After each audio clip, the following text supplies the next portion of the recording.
he's speaking up here, high, and I'm painting a mural of my dinosaurs, ready to avoid extinction, and I'm underneath him.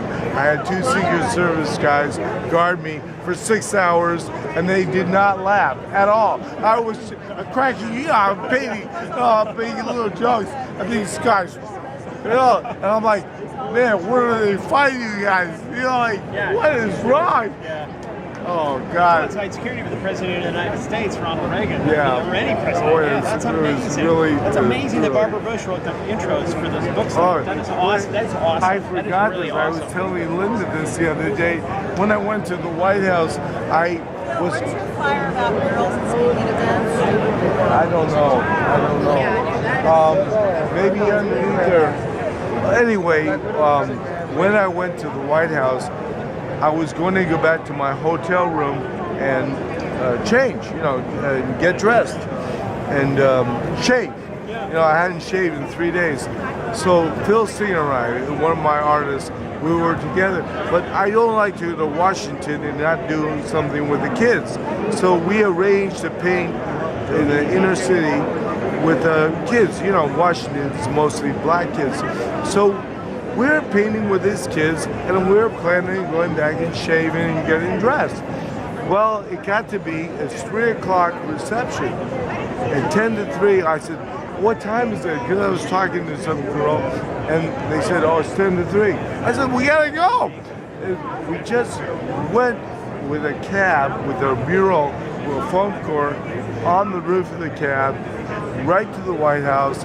We don't even think how we look. We're covered with paint and, just not shaving the whole thing. We get up to the, the Secret Service guard or Marine guard or whatever. And I say, I'm going to be honored at the White House. I have to go in. Well, the guy doesn't want to let me in because it looks like two homeless guys. But I don't even think about how we look. Then Susan Green, her secretary, she comes down. She says, "Who's Susan Green? Barbara Bush's secretary. Susan Green." So Susan comes down and says, "Phil, let him in. He's being honored in the way." So then we go inside. I still don't think how I look. I go inside, and then at Lincoln, they have a reception and playing music and everything. And then I suddenly dawns on me that we're not really dressed for the occasion. And I'm thinking, oh shit, and then my mother would be very upset with me. And then Barbara Bush, first all the Congress, all the people, monkey mucks, they're like not talking to me. And I knew some of these people, and they weren't talking to me. And I said, oh, well, what are we gonna do? Barbara Bush comes in the room, 5-10 minutes later, says, Phil.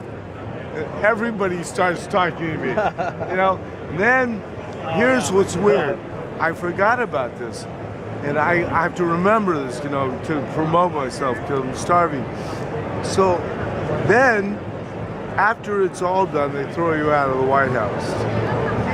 But Barbara Bush Susan says, you must come up and see Mrs. Bush in her office upstairs. And I thought it was like school. I was always in trouble in school. And here I was in trouble again because I didn't dress. So I said, well, she wants to see me, Yes. So I went up to the secret elevator. I always joke, this is how Clinton got up there. Anyway, so I go up in the office, and Mrs. Bush is there, and she has my framed poster of the dinosaurs in a frame. She takes it out, says, Phil, will you sign the poster? And they had it hanging in the White House. And I completely forget these things, but then I start, I start talking like, and then I said, we gotta write these stories down and print them. And you were there again for what? I was at the Library of Congress painting with her a mural in the Library of Congress, and that day I dressed up and looked fine, and that day I have pictures, no problem. And she specifically invited you to be there for this? Oh yeah. Yeah. And how did she hear about you initially? I forget. vice president's wife. Yeah. Well, because Wally Amos, famous Amos, who got me into this in 1985, Wally said, you must call Barbara Bush because she's a vice president's wife, but she is big, literacy proponent. And he was the honorary chairperson of Literacy Volunteers of America. So he said, you must call Barbara Bush. And I said to Wally, Wally, I'm a lifelong Democrat. I'm really not, I don't think, why would Barbara Bush want to take my, this is crazy. Because it's beyond politics. Yeah. It's great And he art, says- great literature he says, and art. Yeah. Wally said to me, Phil, this is nonpartisan. Yeah. This is, exactly. So he said, call her. So I said, oh, what the heck? So I called. And you know what? Yeah, it wasn't like I called her. I called her, got the office. And then I left a number. I got a call back. And I said, wow, that was weird. And then she said, what can we do for you? And you know what I did? We went on the tour in 1986. We went on the Cartoonists Across America tour. We just started the tour. We literally just started. And I was going to the guys, and I had, at the time, some of the cartoonists were in a van, and we were going to Colorado. It was our first stop. And all of a sudden, we got a phone call. Mrs. Bush, the vice president, whatever they said, Mrs. Bush can't make a speech in Columbus, Ohio. Phil, will you fill in for her? And I said, Vice President's yeah. And I have not even started the tour. I was just getting, we're just going. Yeah. There is no tour. And I said, what? And then he said, blah, blah, blah, blah. Will you fill in for Mrs. Bush? So I flew to Columbus, Ohio. One of the guys drive to Denver, and I'm flying to Ohio, and this is true. 1986, I look a little younger. I get to Ohio, and everybody, from the cab to the hotel where I was speaking, everybody says, is your dad here? Like, where? Yeah, I would say, I'm a speaker for Mississippi. And so I felt really like, oh my God, what am I going to talk about? We haven't even done anything. So I get up, and everybody in the audience has white hair, and I'm thinking, and Jim Beamer, the guy who got me in charge of the National Ohio Conference, is like, where's your father? And so I get up, I talk, and I drew, and everyone rushed the stage. I thought they were going to kill me. Yeah, they wanted the drawings. And so then after that, Mrs. Bush, I was filling in for, here and there, but I got invited.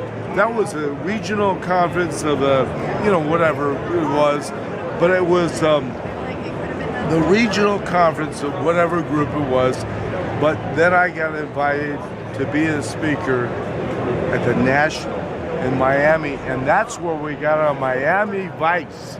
Because Lee Rubin and I rented a car from the airport, a sports car, and we're driving to Miami, and by then we had our act together. It was 87, this is a year later, and we had a little stick and, cartoons, and we had cartoon cutouts on foam core of these, penguins. We had penguin carriages.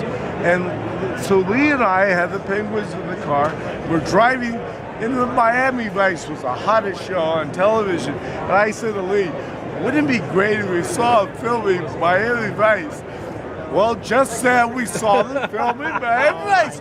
So I said, Lee, let's stop and I'll talk our way into putting the penguins on the set of Miami Vice. I'm filming for a Cuban market.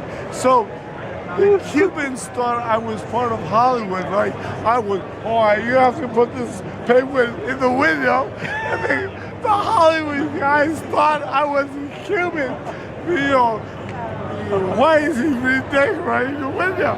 But nobody said anything. We have to put the penguin right here. So we put the penguin right in the middle of where they're filming, actually, drop it. So then I called NBC in LA. I said, what is the episode you're taping right now going to air? Oh, we're gonna, it's gonna air on, whatever date it was. So I issued a press release, and I said, Penguins, my Penguins on Miami Vice, and it was great because, this is here's where it gets really great. To show you the world is nuts, or I'm nuts, or something. We had these Penguins, now they're on Miami Vice. Then I called. We had friends with Heather Locklear, was one of our artists, building art. He grew up with her. So she's 10 years younger. So we said, Heather, would you like, she was between jobs, would you like to be with a Penguin that was on Miami Vice? Oh, I would. Phil, I love it.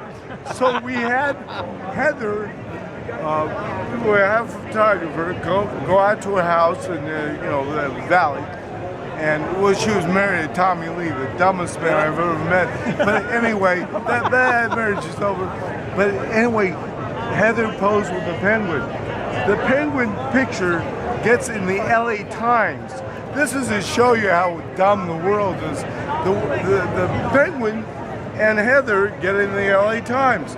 So, David Seltzer, a director of a film called Punchline, with Tom Hanks and Sally Field, they're playing boyfriend and girlfriend, but the next movie, Sally Field plays his mother in Forrest Gump. So, anyway, David Seltzer's reading the LA Times. He sees a picture of a penguin with Heather. I thought it would help Heather's career. No, it helps my penguins. He says, oh, this penguin would be good to be in the history class because it was Benjamin Franklin and George Washington and all these guys. So he calls my house and he says, Phil, are the penguins available to be in the film? And I say, okay, the penguins, you understand, are cardboard. They're always available. What do you mean? It's like, what are you talking about? And he says, Phil, we only want to put him in a scene with a history teacher and all this. I said, that's so great. I said, do you want which film? Punchline. Yeah. So, needless to say, 3 hours, 3 months passed, whatever. They called, Burbank called, and they said, oh, the Penguins, they did wonderful. They were really great. I said, what do they do? They're cardboard, So I'm totally mystified. Really great. The Penguins were awesome. Yeah, they actually called me. Job. So then, months passed. It's time to premiere. I couldn't make it. I was on the road. My wife went with a friend. She got to walk up the red carpet with Tom Hanks, Sally Field, and David Seltzer, the director. And my wife was a little Filipino. So David says, Philomer, we have bad news. They're cut. They're not in the movie. They cut the scene. Ended up on the editing room floor. I always tell people my penguins have been in therapy since that time, 87. But this is a true, real life. We have evidence, we have pictures. But it's so weird, way that things happen. There's no logic. Come on. And those are, I gotta run, but that's fantastic. That's an awesome story. I love it. Thank you. Phil Yay. Yes. Thanks, Phil.